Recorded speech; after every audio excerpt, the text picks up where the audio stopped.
بخصوص الاقتراح برغبة بشأن قيام الحكومة الموقرة بالسماح لأهالي قرية الكورة باستخدام ملعب مدرسة توبلي الابتدائية للبنين لكرة القدم خلال الفترة المسائية المقدم من سعادة النائب زينب عبد الأمير خليل. شكرا معالي الرئيس. شكرا. المقرر الكورة صح؟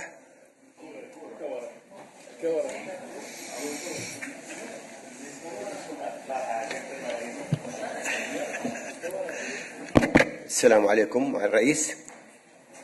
نرجو الموافقة على تثبيت التقرير في مضبط الجلسة. هل يوافق المجلس على تثبيت التقرير في مضبطة الجلسة؟ تصويت تفضلكم.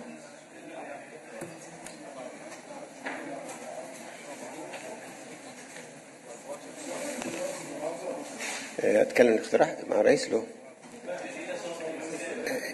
مع الرئيس. تصويت تفضلكم. تصويت على تثبيت التقرير. أغلبية موافقة. تفضل. يهدف الاقتراح برغبة إلى السماح لأهالي الكورة باستخدام ملعب مدرسة توبلي للبنين لكرة القدم. مدرسة الكورة. مالي الكورة. قلت الكورة أنا. ايه.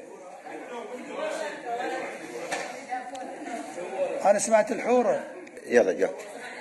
إيه؟ الكورة. يهدف الاقتراح برغبة للسماح لأهالي الكورة باستخدام ملعب مدرسة توبلي للبنين لكرة القدم خلال الفترة المسائية نتيجة لخلو المنطقة من وجود ملعب مخصص لممارسة هذه الرياضة.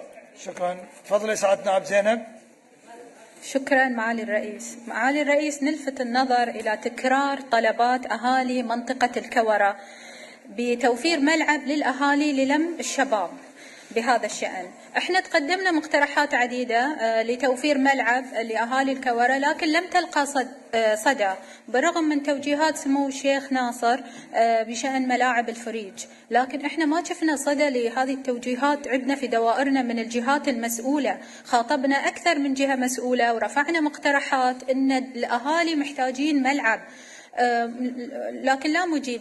فلم يكن أمامنا إلا مدرسة توبلي الابتدائية للبنين، وإحنا نقدر رد وزارة التربية أن هذا يعني ما في مدخل مباشر للوصول، مدخل رئيسي مباشر للوصول إلى الملعب أو إلى الصالة الرياضية. لذلك أنا أكرر الحين مطالبنا مرة أخرى بتوفير ملعب. إذا ما صار مدرسة توبلي، على الأقل وفروا لنا ساحة ملعب حق الأهالي.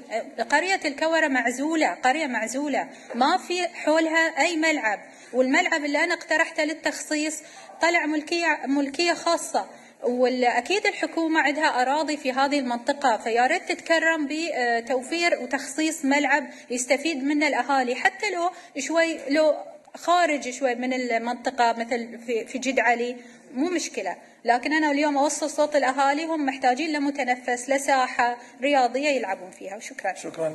توصية اللجنة من فضلك. نرجو الموافقة على الاقتراح برغبة. هل يوافق المجلس على توصية اللجنة بشأن الموافقة على الاقتراح برغبة؟ تصويت فضلكم.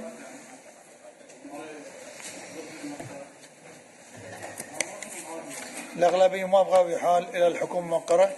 شكرا.